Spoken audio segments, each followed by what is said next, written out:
Welcome back again, and this is once again chess 12, a tutorial, most complicated chess game, and this version, we're at part 6, and part 6 deals with, we're still in chess 3 where we're learning some different back rank pieces, and in this version we have the Archbishop and the Cardinal. And as you see, I have the chessboard set up close to standard, but the B and G squares this time have the bishops instead of the knights. And you see on the C squares we have a piece called the Cardinal, and on the F squares we have a piece called the Archbishop. Now, the unusual thing about the Cardinals and Archbishops is that they are also jumping pieces. The Archbishop can jump over an adjacent piece and move like a bishop. The Cardinal can also jump over adjacent pieces and move like a rook. So what you have here is, we'll start with the Archbishop. This Archbishop here can jump and move like so. Okay, so it can not only just jump over the adjacent piece, but it can also keep on moving. Okay, the same with the Cardinal. The Cardinal can jump over the adjacent piece and move.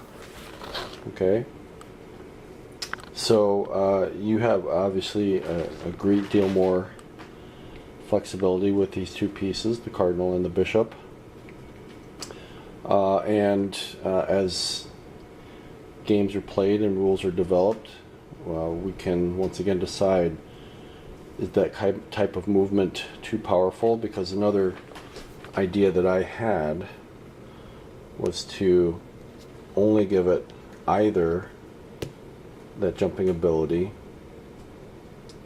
or it can move like a bishop instead of having it able to do both. So that's one thing to look at, but we'll keep it this way for now and see how these pieces develop.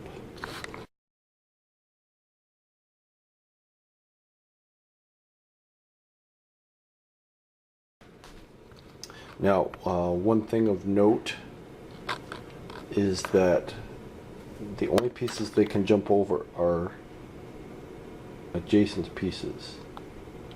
Okay, they can't jump over a piece as they're moving. Right, and I'll show you an example. So you see the Archbishop here. Okay, the Archbishop cannot do this. Okay, they can only jump over adjacent pieces and continue their move. Likewise, if we have the Cardinal here, the Cardinal cannot move and then jump over and then capture this piece. Okay, that would not be allowed. Now, if the Cardinal moved up there, on the next move, he can jump over and capture that piece if Black allows. But of course, with the pawn being right there, Black probably is not going to allow that to happen.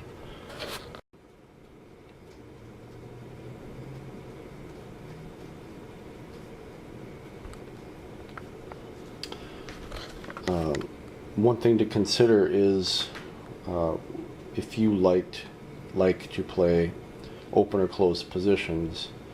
A closed position meaning there's a lot of clutter, there's a lot of pieces in the way on the board. Jumping pieces are very effective. So if you like that kind of development in your game, particularly in the opening and the middle of the game, you might consider choosing more jumping pieces than pieces that don't jump. Now, what I would recommend is that you, the initial setup that you saw there, is to play a game like that just with the Cardinal and the Archbishop, just to get a feel for those pieces. And then after that, You can go on to the next phase, part 7, which deals with the last of the major pieces that we'll talk about, and go from there. Or you could play a full version of chess 3, where you each choose, after you choose your position of your king and your queen, you each choose, your piece, take turns choosing pieces of all the pieces that we've done so far, and then play a game like that and see what you get.